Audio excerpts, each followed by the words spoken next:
Hey everybody, it's time for chapter 4, so let's get into it. So we ended the last episode upon reaching level 11 last weekend. So let me guys take you to the beginning of my week where my adventures for chapter 4 began. I know I have said this a few times, but whenever I first log in for the day, I truly never know what I'm about to do, what's gonna go down, who I'm gonna meet, and what adventures we're gonna go on.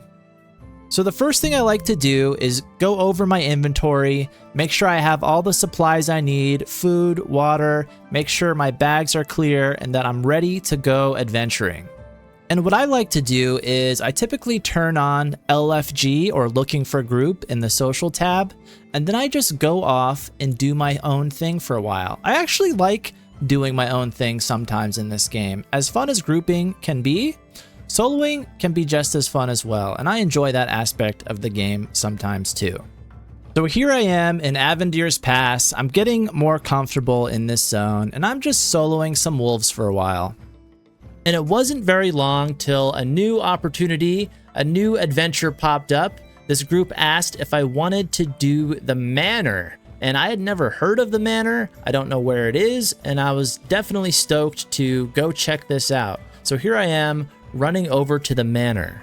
Now the manor is located in the first zone I sort of started in that has the goblin caves, and the manor is on the path beyond the goblin cave. So I'm still discovering things in zones I've been in for a while. I didn't know the manor existed here, and on the way there is a bind stone right on the path, so I decided to bind myself here. This was pretty convenient. I thought this was pretty cool because the manor is kind of tucked away in this zone. It's off the main pathways and then up a winding trail, up a mountain, tucked in a corner of the zone. And when you get up here, again, the atmosphere changes. It becomes eerie and creepy. And again, props to the designers. This is really cool stuff.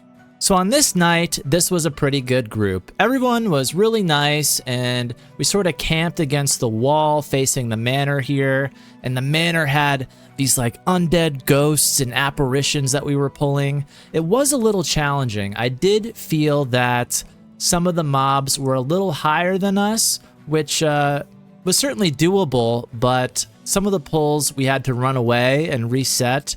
And I actually really like this grind spot because it is open, it's in the outdoors, and it's pretty easy to run away if you need to. You just sort of run down the mountain. But we were just straight vibing, and we grinded out an entire level with this group. It was awesome.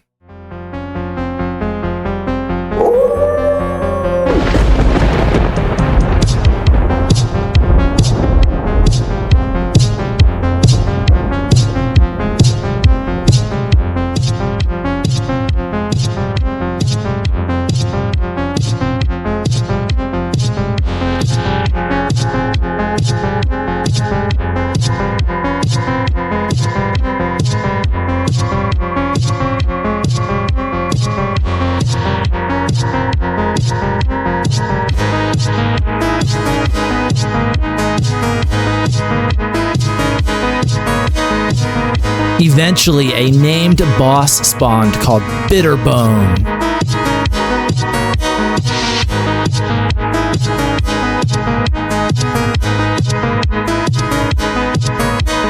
And we killed him.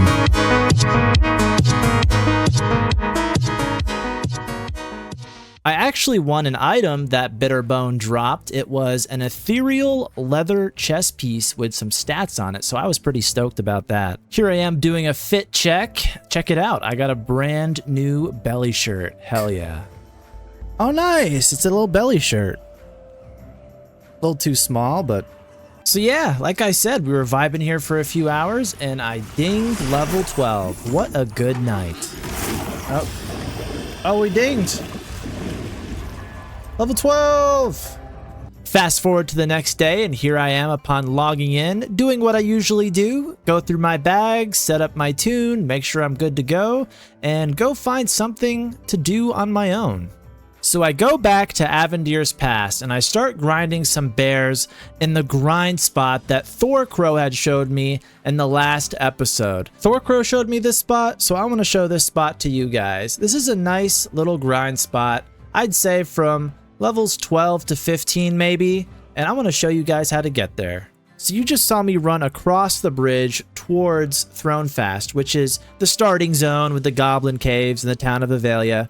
And all I do is sort of hang a left and I hug the castle walls, hug the cliffs, and it takes me right to this bear grind spot. There's this one spot where you need to jump, grab onto the wall, and shimmy around to the other side, which looks a little tricky, but it's pretty easy. And one other thing to note, this spot is a little janky in that you will zone in and out between Thronefast and Avendir's Pass while doing this. But once you make it across, you'll zone back into Avendir's Pass where you're supposed to be.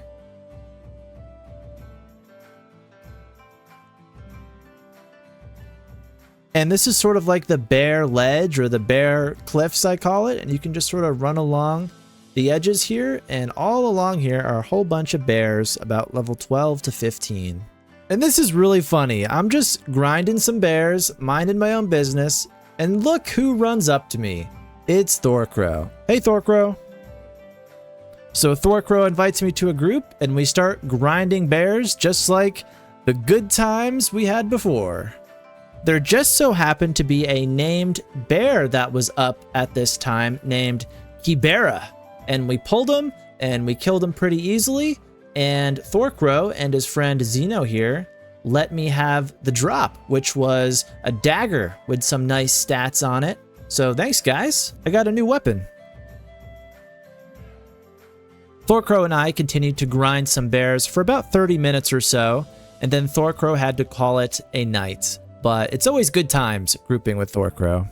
So right after Thorcrow left, my guild had messaged me and asked if I wanted to kill some spiders. And I haven't done this camp yet, so I was like, sure, let's do it. And I haven't really got a chance to group with my guild since the first episode. I think I mentioned before that my guild is called the Fallen Crusaders, so it was good to get to know them a little bit and hang out for a few. Here we are, killing some spiders. This group was pretty short-lived though. I had logged in pretty late and everyone at this time was sort of getting ready to log out for the evening. But I wasn't satisfied yet. I had only gained a few bars of XP, and that wasn't good enough for me. We need to do better than that, so I was quickly looking for my next adventure again. So I decided to stop back in town real quick, and guys, I kind of want to tell you this to set this up later on, but all week long, I have been so frustrated with trade skills because I just can't figure them out. They're eluding me. Every time I'm in town, I run to the leatherworker, for instance, and I buy some schematics and I'm clicking on the tanning vat and the table and the loom and I'm trying to figure out how to craft all this stuff and I cannot for the life of me figure it out. And I was doing this all week long. I'd run up here, attempt to figure it out, and I just wasn't getting anywhere. But I'll come back and talk more about this later. So after giving up trying to learn how to craft for like the 10th time, I got invited to another goblin group. Oh no, a goblin group. I'm level 12. What am I doing in a goblin group? Well, this group was sort of higher level and the plan was to do the tier 2 goblin caves, the tougher goblins deep at the bottom of the cave.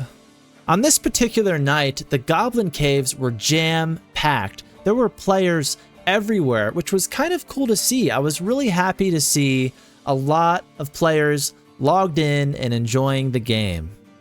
So we're up on the upper level, killing the easier goblins, and we're chilling, and I'm feeling extra confident. And here's a really funny story. I see the corpse of a friend of mine, an acquaintance of mine, named Keto. We have grouped with Keto in the past, and I checked quickly to see if he was online, and he was.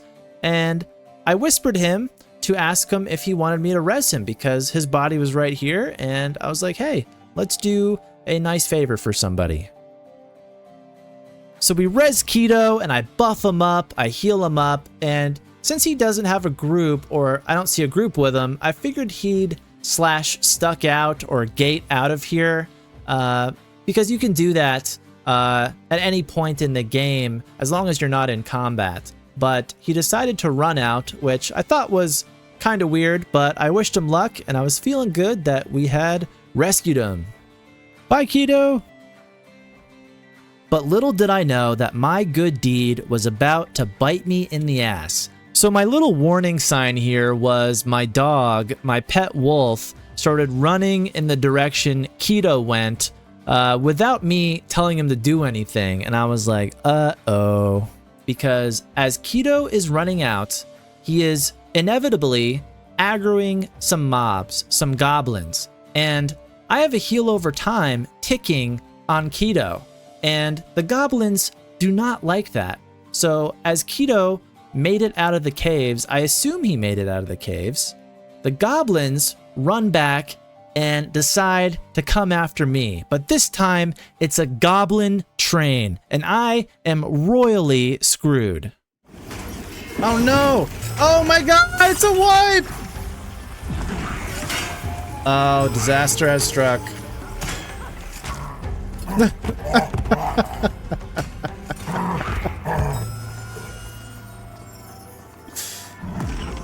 All that for helping out.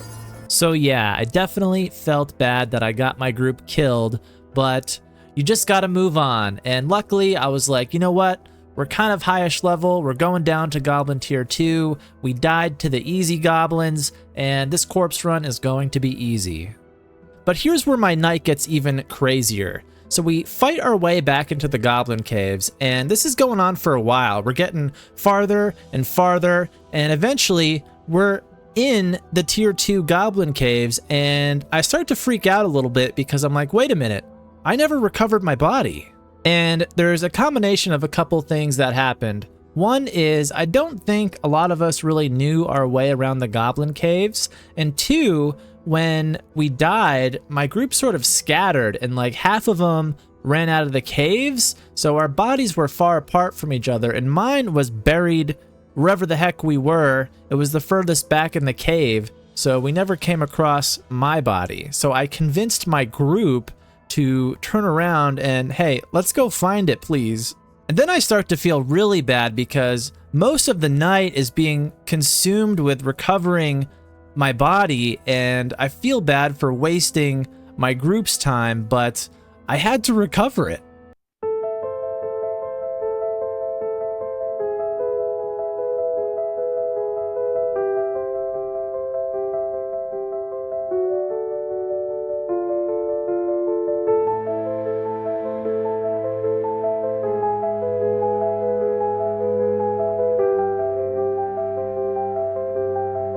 This went on for a good 45 minutes or so, and I could feel the confidence and motivation in my group waning. I was feeling really bad, but at the last second, we made the right turn. It's me! Man, was I glad to find my body after all of that, and thanks to my group for sticking with me and helping me out. And actually, once I recovered my body, everyone was excited again to go down to the Tier 2 goblins. And let me tell you, we went way below the crust of whatever world this is. We were way down there, and you know what happened? We died again. What the hell? Oh, what the?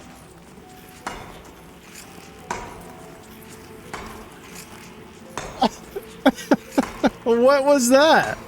Dude, that spider ate my cleric. Just ate him.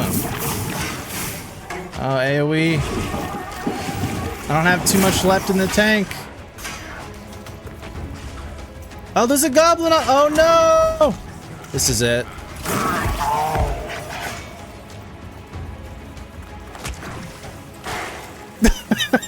They took off running. So our whole group died again, but this time at the very bottom of the goblin caves. And this particular night was just not going very well.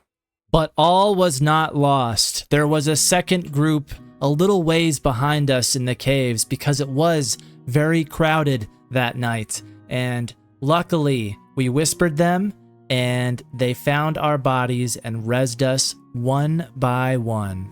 And this is kind of funny. The dwarf cleric who rezzed me says, Congo was on that yes button like white on rice. You bet I was, buddy. Thank you. Thank you. Thank you. So I decided to stop trying to push my luck on this night. We didn't make it all the way through level 12. We didn't hit level 13, but we made some progress, and I was happy enough with that. All right, so that wraps up Chapter 4. Again, I appreciate all the positive feedback that this video series has been getting. I have been streaming a lot over on Twitch, so if you guys want to come hang out, I am the same name, Pwned TV, over on Twitch, and I do hope to try some YouTube streams in the near future. So that's it, guys. Thanks for watching, and as always, I'll see you soon.